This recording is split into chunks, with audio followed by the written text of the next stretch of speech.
반갑습니다. 송재준입니다. 추석을 맞이해가지고 많은 분들이 풍성한 한가위가 되시라 이렇게 덕담을 건네실 것 같습니다. 저 또한 마찬가지로 지금 시청하시는 분들 모두가 다 풍성한 한가위 되시라 이렇게 이제 덕담을 드리면서도 또 다른 마음 한켠에서는 참 진짜 대한민국의 상황이 깝깝하고 걱정이 돼가지고 오늘께 어떻게 하다 보니까 벌써 9월 중순도 지나가 버리고 9월 말이 되고 있고 또 어떻게 하다 보면 또 올해가 지나지 않겠습니까? 이런 식으로 몇 번만 더 지나다 보면은 또다시 우리가 대권 시즌이 돼가지고 이재명이가 대선 후보가 돼가지고만 나와서 설치는 그 꼴을 또 보게 될 텐데 벌써부터 저는 진짜 걱정이거든요. 혹여나 정말 대법원이 됐거나 헌재가 됐거나 사법 정의에 맞게끔 신속한 재판 결과를 내놓지 않아가지고 이재명이가 대권 후보랍시고 떠들고 댕기는 그 모습을 혹시 보지는 않을지. 그리고 또 생각해 보십시오. 지금 같은 경우도 야당 대표라고 하는 이유로 사실 법원들이 눈치를 보고 있는 그런 상태잖아요. 근데 이게 야당 대표가 아니라 대한민국의 대통령 후보다라고 한다면 대통령 후보를 상대로 해가지고 무슨 실형을 선고하거나 구속을 시키거나 이럴 수가 있겠어요? 지금보다 더 힘들면 힘들지 쉽지는 않을 것 같은데 그러다 보니까 더 걱정이 되는 것이죠. 사실상 대권 후보로 결정이 되는 것은 대권 1년 전이다 보니까 남아있는 시간이 우리가 그렇게 길지가 않습니다. 한 2년 정도밖에 지금 남아있지 않은 상태인 거죠. 그러다 보니까 하루라도 빨리 정말 정의감이 있는 그리고 또 상식적인 재판관들이 이재명에 대해 가지고 다른 거 우리가 요구하는 것도 아니고 그냥 있는 그대로만 빠르게 좀 재판을 내주기를 바랄 뿐인 것이겠죠. 자, 이런 차원에서 우리가 좀 봐야 되는 게 최근 들어서 대법원도 그렇고요. 헌재도 그렇고 나오고 있는 메시지가 심상치가 않다라는 겁니다. 특히나 이제 우리한테 제일 관심이 되는 포인트는 이진숙 방통위원장에 대한 재판 결과가 어떻게 될까라는 것인데 요게 지금 이제 원래 헌재 같은 경우는 평상적으로 봤었을 때 6개월 정도 이 재판하는 데 시간이 걸린다고 해야 한 180일 정도 시간이 걸린다고 합니다. 근데 이제 바로 직전에 있었던 이정섭 차장검사에 대한 이 탄핵 소추안 같은 경우는 8개월 가까이나 시간이 걸렸거든요. 두 달이 좀 더 걸렸습니다. 근데 이게 또 만장일치로 9대 0으로 그때 이제 기각이 됐는데 더더욱 좀 납득이 잘 안 되는 것이 만장일치라고 하는 얘기는 바꿔 얘기해서 볼 것도 없었다는 얘기잖아요. 탄핵 소추 사유 자체가 제대로 특정이 안 됐다. 그냥 이거는 그냥 각하를 시켜도 그냥 될 법한 그런 사안이었다라는 것인데 통상적으로 6개월을 걸리는 거를 훌쩍 넘어가지고 두 달이나 시간이 더 걸렸던 이유가 뭘까? 너무나 당연지사로 9대 0으로 만장일치라고 한다면 시간이 더 걸릴 이유가 더더욱 없지 않습니까? 5대 4 이래버리면은 약간 좀 반대 의견이 있었다, 서로 좀 토론이 있었다 이렇게 볼 수 있는 것인데 9대 0인데 왜 두 달이 더 걸립니까? 그리고 지금 있는 이진숙 방통위원장의 탄핵 소추안 건 같은 경우도 마찬가지인 거예요. 이미 정정미 재판관이 얘기를 했던 것처럼 이 문제 같은 경우는 탄핵 소추 사안 자체가 지금 특정화가 안 돼 있습니다. 그래가지고 당부를 했다라는 거 아니에요? 이 부분에 대해 가지고 좀 잘 살펴봐야 된다라는 식으로 당부를 했다라고 하는데 말이 당부인 것이지 꾸짖은 거랑 똑같은 겁니다. 점잖으시니까 당부했다 이렇게 나오는 것이지 야 이거 뭐냐 탄핵 소유도 지금 제대로 안 돼 있는 것인데 이거를 가지고 탄핵시켜달라는 게 말이 되냐 이 뜻인 거 아니겠어요?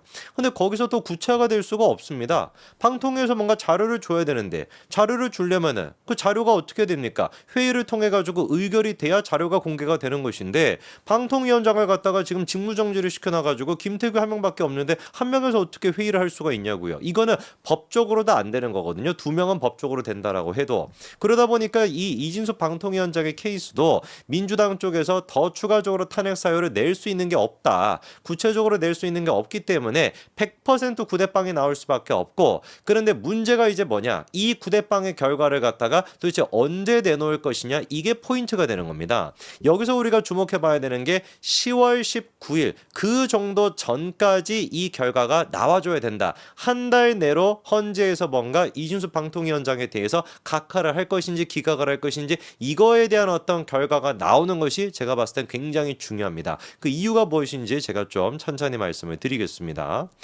이번에 조희대 대법원장 같은 경우도 대법원장으로서 강조했던 게 뭐였습니까? 재판 지연 문제에 대해 가지고 정확하게 지적을 했었습니다.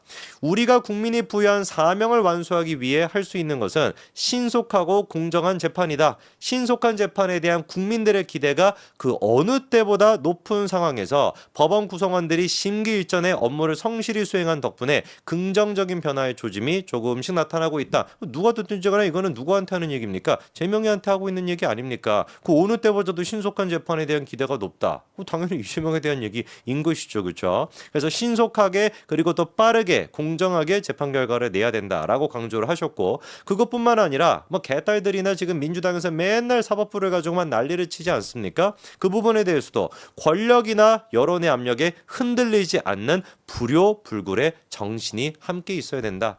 정확하게 그래서 대법원장 또한 마찬가지로 이재명에 대한 재판 그리고 또 헌재에 대한 어떤 재판, 이 모든 것들이 지금 어떻게 돼야 된다라는 거예요. 국민적인 신속한 재판에 대한 기대가 최고치를 찍고 있기 때문에 빠르게 신속하게 이루어져야 된다라고 강조를 한 겁니다. 자, 그리고 헌재 자체적으로 봤었을 때 같은 경우도 문영배 재판관이 또 뭐라고 강조를 했었습니까? 민주당 쪽에서 했었던 그 이유, 탄핵 사유 자체가 뭐예요? 2명 가지고 하는 거는 안 된다라는 거예요. 근데 이게 웃긴 게 애당초 이 그 의원 의사 정족수 자체가 회의를 열기 위해 가지고 최소한 몇 명이 있어야 됩니까? 라고 하는 의사 정족수에 대한 문제가 방통위법에 명시가 안 되어 있습니다. 2명이 있어야 됩니다. 최소 3명이 있어야 됩니다. 이런 얘기가 없어요. 뭐라고 나와 있냐? 재적위원 과반 이렇게만 표현이 돼 있단 말이에요. 우리가 생각을 해봤을 때 재적위원 과반이라고 하는 말만 있고요. 회의 자체 같은 경우는 2명에서도 요청을 할 수가 있고 방통위원장 혼자서 요청할 수도 있습니다.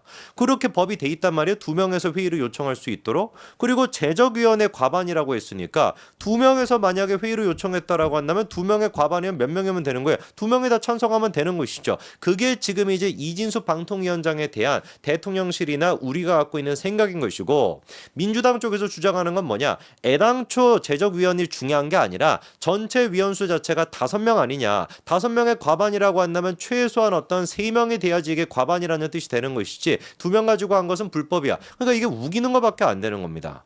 그렇지 않습니까? 법에는 분명하게 뭐라고 명시가 돼 있는데 재적위원회 과반이라고 명확하게 명시가 돼 있지 5명의 과반이라고 나와 있지 않단 말이에요. 그럴 수밖에 없는 것이 어떤 케이스 같은 경우는 일이 좀 겹쳐가지고 회의에 참석을 못하는 사람이 있을 수도 있잖아요. 그렇다 해서 무조건 3명으로 한다라고 한다면 무조건 안건이 이게 의결이 안 되는 케이스도 있지 않겠습니까? 천재지변 같은 경우는 한두 사람이 못 왔다라고 한다면, 그렇기 때문에 방통위법에서도 재적한 위원회 과반이라고 명확하게 명시하고 있는 것인데, 이번에 가처분 신청을 인용했던 그 판사도 미쳐가지고 민주당의 주장을 갖다가 그런 식으로 받아들인 것이고, 민주당 또한 마찬가지로 미쳐가지고 지금 말도 안 되는 주장을 하는 것이죠. 문영배 재판관이 그래서 그 부분에 대해서 뭐라고 정확하게 언급했습니까? 야, 민주당 정부에서도 방통위위원 5명이 항상 충족된 적이 없지 않냐? 이 무슨 말이겠습니까? 항상이라고 하는 말까지 붙였거든요. 항상 충족된 적이 없다. 그런데 이게 뭐가 문제라는 거냐? 이 뜻밖에 안 되는 거 아니겠습니까? 명확하게 그렇기 때문에 정정미 재판관 같은 경우도 탄핵 소추에 대한 사유가 지금 특정이 안 됐다라고 했고, 문영배 재판관 같은 경우는 이거 민주당에서도, 민주당 정부에서도, 문재인 정부가 아니라 민주당 정부에서도 5명의 항시 충족이 된 적이 없는데 뭐가 문제냐라는 식의 입장이 나왔다라고 한다면, 이거는 헌법재판관 누가 보든지 간에 어떻게 돼야 되는 거예요? 100% 기각이 되는 겁니다. 그리고 이번에 추가적으로 이제 또 제가가 된 김복현 재판관 같은 경우는 어떻습니까? 한 분이 이제 더 추가가 됐죠. 새롭게 바뀐 겁니다. 김복현 재판관 같은 경우도 민주당의 탄핵에 대해 가지고 탄핵이 정치적으로 악용돼서는 안 된다라고 입장을 밝혔었고요. 그것뿐만 아니라 법관 개인에 대한 부당한 비판 엄정하게 대응해야 된다라고 사실상 조희대 대법원장과 똑같은 얘기를 지금 했습니다. 헌법재판관 지금 3사람이 그러니까 어떻게 한 거예요? 탄핵에 대해 가지고 문제가 있다는 식으로 이미 다 지적을 했다라는 것이죠. 그러면 왜 도대체 10월 중순까지 빠르게 결정을 내야 되는 것이냐? 문제가 지금 되는 게 10월 달에 헌재 마비설이 얘기가 나오고 있기 때문입니다. 10월 달이 지금 되게 되면 17일을 기준으로 해가지고 3분에 대한 임기가 끝납니다. 헌재 소장부터 시작해가지고 이영진, 김기영 재판관 3명에 대한 임기가 끝나게 되는 것인데, 문제가 3분이 다 국회 추천 몫이거든요. 국회가 지금 추천해야 되는 것인데 민주당 쪽에서 자기들이 지금 추천을 한다 안 한다? 안 한다라는 거예요.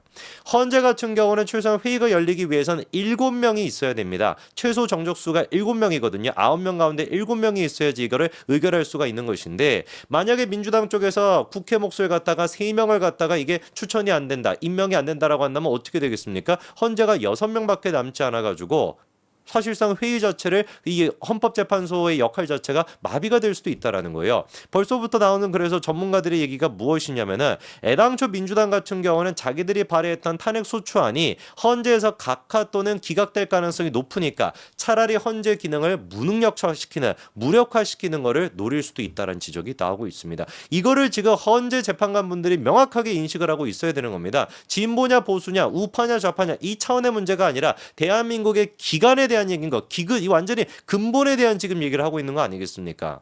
그렇기 때문에 10월 17일에 임기가 끝나기 전에 반드시 이 지금 이진수 방통위원장에 대해 가지고 각하 결정이 됐거나 기각이 됐거나 뭐든지 간에 일단 결정을 내려놔야, 그래야지 민주당의 지금 말도 안 되는 그 탄핵, 진보 쪽이다 그리고 또 좌파 쪽이다라고 분류가 되는 재판관분들도 아시지 않습니까? 양심이라는 것이 있으니까 민주당의 탄핵이 얼마나 정치적인지 이 흐름을 반드시 끊어주시기 바랍니다. 시간이 많지가 않습니다. 한 달 정도밖에 남지 않았습니다. 명확하게 이 점을 이해해 주셔야 됩니다. 여기까지 말씀드리겠습니다. 감사합니다.